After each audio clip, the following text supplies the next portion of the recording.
Bonjour à tous, aujourd'hui je vais vous parler de la Raspberry Pi Pico W pour Wi-Fi.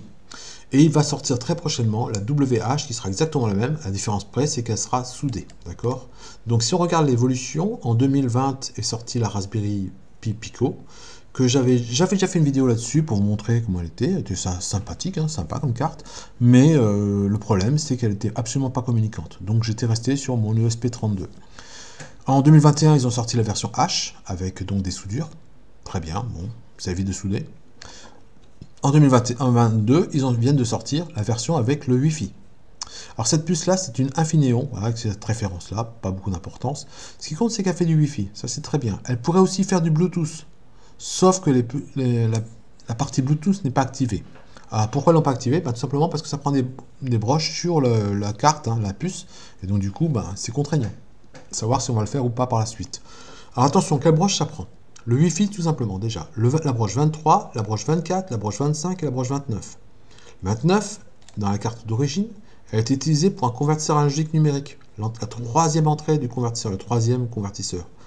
Donc là, si vous utilisez le Wi-Fi, vous condamnez cette broche-là, d'accord? Cette troisième entrée, il faut le savoir. La 25, c'était la LED. La LED built-in, la LED qui est montée, pré-montée. Évidemment, pareil, là aussi, elle est condamnée. D'accord? Vous aurez plus de LED qui permettra de faire un petit clignotement, hein, le blinking, là, comme on fait d'habitude sur les cartes, des cartes de test comme ça, on ne pourra pas le faire parce que cette LED-là, elle est montée sur le système. Vous pourrez quand même la piloter si vous êtes en Wi-Fi, mais il faut être en Wi-Fi, il faut activer le Wi-Fi si vous préférez. Voilà. Bon, sinon, le reste, c'est pareil que d'habitude. C'est-à-dire que toutes les cartes n'ont pas beaucoup évolué. Ce sont toujours des cartes qui fonctionnent à 133 MHz. C'est pas ultra rapide, mais ça suffit pour beaucoup d'activités. Elle n'a que 2 mémoires de flash, mais bon, j'ai jamais atteint le bout. Vous avez suffisamment de broches, suffisamment de SPI, suffisamment d'I2C, suffisamment du HART. Un convertisseur ADC, je le dis 2 ou 3, suivant comment vous l'utilisez. Et puis voilà, des PWM. Alors attention, pour les canaux PWM, il faut bien se documenter parce que c'est pas toujours très clair, hein. C'est pas évident pour vous en servir, vous verrez ça. Il faut aller voir la documentation de la version 2020 pour pouvoir comprendre comment ça marche. C'est pas expliqué là-dedans, mal expliqué là-dedans. Voilà, et puis vous avez les entrées-sorties normales, voilà, un RTC, voilà, tout ce qu'il faut. Je vais vous conseiller une société pour l'acheter, c'est Cubi, pour les Français en tout cas, parce que d'abord le prix très raisonnable, et ensuite parce que on peut commander pour les IC. Voilà. Bon, ce qui est important dans une toute carte de développement, c'est la communauté. Et ici, évidemment, Raspberry a une grosse communauté, hein, ne serait-ce que par définition au départ, Raspberry Pi, tout le monde la connaît depuis de nombreuses années. La Pico, elle a une petite communauté, mais elle est en train de grossir très vite. Du coup, ce qu'elle devient justement communicante, donc ça va améliorer énormément les choses. Alors pour aller voir tout ça, vous allez aller sur raspberrypi.org, et puis si vous voulez avoir des documentations, vous allez dans Computer, et puis vous choisissez Hardware. Donc là, du coup, vous avez toute la documentation, hein, de votre carte. Vous tomberez sur cette documentation que vous avez là. Vous descendrez, vous tomberez là-dessus, puis vous descendez, vous avez toute la documentation qui est ici. Vous avez aussi un autre endroit, vous pouvez aller toujours sur le même site, hein, raspberrypi.com, cette fois-ci, documentation, microcontrôleur, et puis là, vous tomberez sur cette partie ici, Raspberry Pi Pico HTML. Celle-là aussi, elle rassemble pas mal de documentation ici, dont aussi un truc très intéressant, c'est cette partie-là, c'est-à-dire la partie, le document freezing le document freezing ou la partition freezing du composant. Donc ça c'est génial pour pouvoir faire des schémas, d'accord? Donc voilà, tout fait, tout bien. Donc on commence du coup par se rendre compte un des grands avantages de la Raspberry, c'est qu'elle prend pas toutes les broches ou pas 3/4 des broches de la carte sur un breadboard, et vous voyez qu'il y a de la place pour travailler autour. Et ça, c'était un des gros points noirs de l'ESP32. D'accord, clairement, très difficile de s'en servir parce que toutes les broches étaient difficilement accessibles. Suivant les versions qu'on achetait, nous au lycée, on achète une version qui a été impossible de brancher correctement. Il a fallu casser pas mal de breadboard, une vraie galère. Ce qui est important aussi, et bien sûr, comme ça, c'est le Wi-Fi, ou que ce soit ESP32 ou que ce soit Raspberry, c'est la documentation. Donc là, vous trouverez bien sûr toute la documentation bien claire. Et voilà, ça ressemble à ça. Il y a toute la documentation, hein, c'est de nombreuses pages, mais il y a cette page-là qui est la plus importante. On voit comment c'est connecté. On voit pas bien pour la partie PWM. Donc là, je vous demande de consulter la Pico pour bien comprendre la partie PWM, mais sinon tout le reste est assez clair. Donc c'est génial, ça permet de se communiquer. On voit bien que la LED qui est ici, elle est reliée au W Infineon, donc c'est-à-dire à la carte Wi-Fi. Pour la documentation pour travailler, Ben, comme le SP32, vous allez sur micropython.org et puis vous cherchez, au lieu de prendre Quick Reference ici, vous prendrez Quick Reference RP2. RP2 pour Raspberry Pi.